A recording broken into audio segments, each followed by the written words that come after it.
I'm Gill. I joined the church in December when we moved to the area from York. My favourite verse is Lamentations 3, verses 31 to 33. For the Lord will not cast off forever, but though he cause grief, he will have compassion, according to the abundance of his steadfast love.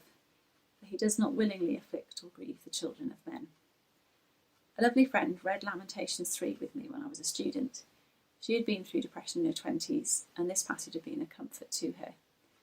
My 20s were a dark time for me too. I found that verses 17 and 18, which say, "My soul is bereft of peace. I have forgotten what happiness is. So I say my endurance has perished. So has my hope from the Lord," expressed how I felt, more than other verses I'd come across in the Bible. I thought a lot over those years about God's involvement in the suffering and pain of individual Christians.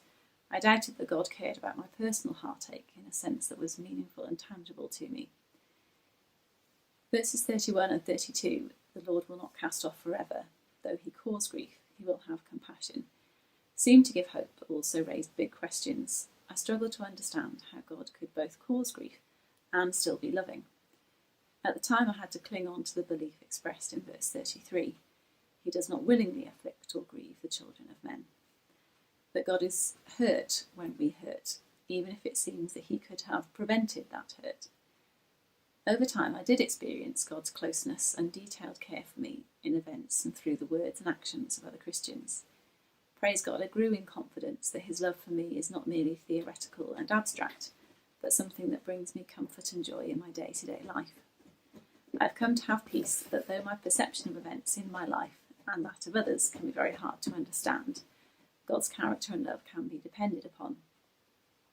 When I doubt, I come back to the apparent contradiction in verses 32 and 33, that the Lord causes grief, but also does not willingly afflict or grieve. I am grateful that it is there in black and white in two verses next to each other, expressing the conundrum of evil in the world and God's control over it. I take heart from the words sandwiched in between. He will have compassion according to the abundance of his steadfast love.